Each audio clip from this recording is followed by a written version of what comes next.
cabeça. Já vem Maria, já vem Maria.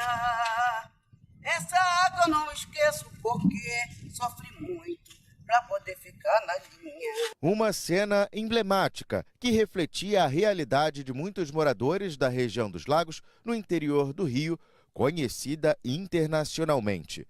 De um lado, paisagens paradisíacas. Do outro, as mazelas da região. Estamos no bairro Botafogo, zona rural de São Pedro da Aldeia. Quem carrega o balde é Maria Lúcia, que lembra com bom humor uma rotina que mudou há pouco tempo.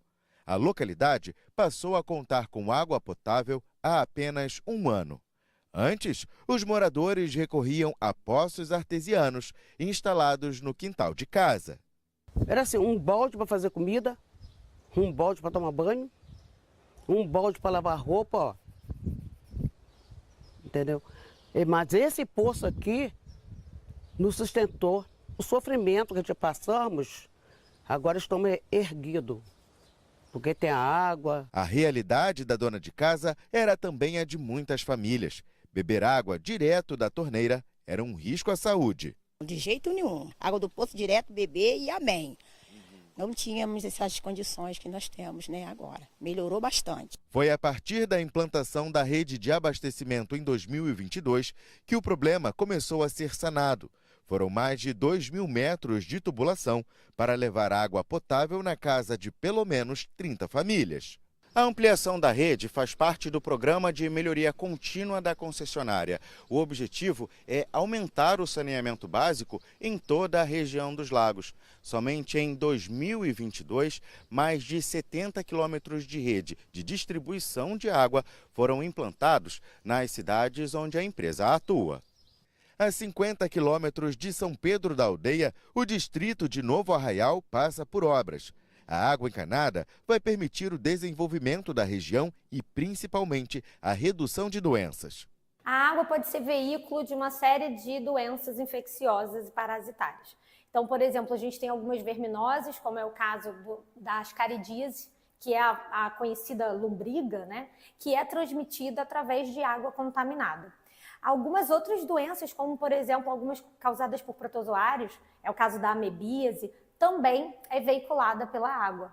Então, você ter água de qualidade é extremamente importante para você evitar uma série de doenças e prevenir, enfim, o desenvolvimento de quadros que podem ser diarreicos, de febre, né, na população. No entanto, as localidades ainda carecem de saneamento básico. Segundo a ONU, a Organização das Nações Unidas, para cada R$1 aplicado no setor, há uma economia de R$4 em saúde pública. As infecções intestinais representam mais de 80% dos casos e as crianças menores de 5 anos são as mais afetadas. Situação, inclusive, que já ocorreu com os vizinhos de Maria Lúcia. Uma vez veio uma epidemia nas crianças aí, as crianças barrigudas assim, a gente não sabia o que está acontecendo. Com a barriga grandona assim, só infecção, entendeu? Os poços artesianos ainda são uma realidade nos locais onde a água potável não chegou. Esta bióloga explica que a alternativa pode representar também um risco ao meio ambiente. O pessoal que mora no entorno da Lagoa de Araruama, esse ecossistema lagunar, se fizer um poço comum, a água é salobra, tem cheiro de ovo podre por causa das bactérias, microalgas. Aí o que eles fazem? Eles fazem poços artesianos. Fazendo esse poço artesiano, que não é barato, acaba sendo feito de uma forma irregular. Sendo feito de forma irregular, pode contaminar a pessoa, contaminar o lençol freático ou ainda esgotar um aquífero que possa estar ali embaixo, né? Parando de subir água para uma lagoa, para um laguinho, né? De abastecer um ambiente. Estudos apontam que cidades que possuem água tratada apresentam queda nas internações hospitalares. Quando você tem um serviço de saúde, né, uma porta aberta, como uma unidade de pronto atendimento, em que você, em média, tem 400 atendimentos dia, já naturalmente, se você tiver uma água contaminada, você pode, por exemplo, ter um surto. né, naquela ocasião, ou manter um número de atendimentos que com a água tratada não haveria. Então, você sobrecarrega mais ainda a unidade de saúde, em que as pessoas buscam tratamento para infarto, né, que são causas graves, tratamento para AVC, para derrame. Então, tudo isso acaba entrando na mesma fila. Existem dados públicos do Ministério da Saúde em que a instituição de água tratada em alguns municípios, com dados históricos, se mostra a diminuição direta da procura do serviço de saúde e de doenças relacionadas à água. Mais de 33 milhões de brasileiros não têm acesso à água potável e quase 100 milhões ainda não usufruem de coleta e tratamento de esgoto. Os dados foram divulgados este ano pelo Sistema Nacional de Informações sobre Saneamento. Na região dos lagos, os investimentos no setor chegaram ao montante de 1,4 bilhão de reais nos últimos 25 anos. Em 1998, somente 30% da população recebia água em casa.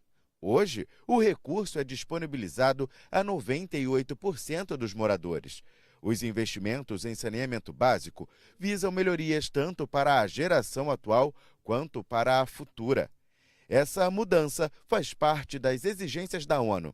Países do mundo inteiro se juntaram para atingir os Objetivos de Desenvolvimento Sustentável até 2030. A gente hoje está fazendo o último grande investimento do nosso plano para a universalização de água, que é chegar com a rede de água até Pernambuco e Sabiá, lá no 2º distrito de Arraial do Cabo. Agora, a gente tem algumas outras áreas que a gente precisa fazer investimento, que a gente está falando do crescimento orgânico das cidades, né?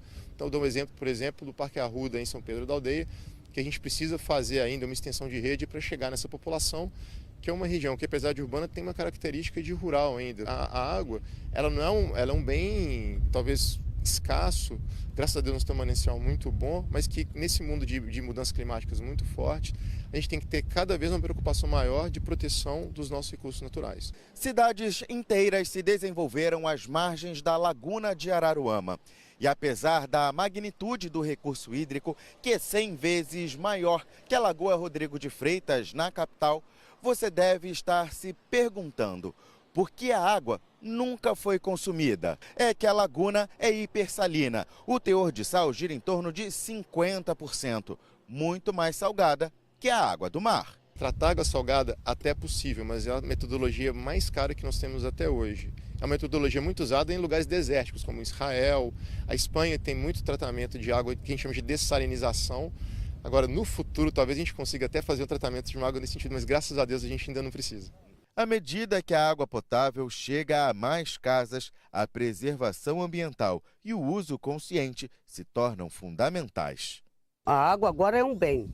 Se eles começarem a gastar de muita coisa, vai acabar. E aí todo mundo sofre. Todo mundo sofre. Vai beneficiar quem trabalha com turismo, vai beneficiar quem mora lá, né, a futura geração e a atual geração. Junto com o abastecimento de água vem o tratamento de esgoto, né, e junto com isso vai puxar não só a saúde e reduzir a procura nos postos públicos, como eu falei, reduzir o investimento nessa área, podendo o setor público investir em outras como equipamento, pessoas para trabalhar no local. Vai investir, esse investimento vai melhorar o turismo, a economia das pessoas que moram no lugar, a saúde, a educação, vai melhorar tudo. Só precisa melhorar mais a educação ambiental, investir.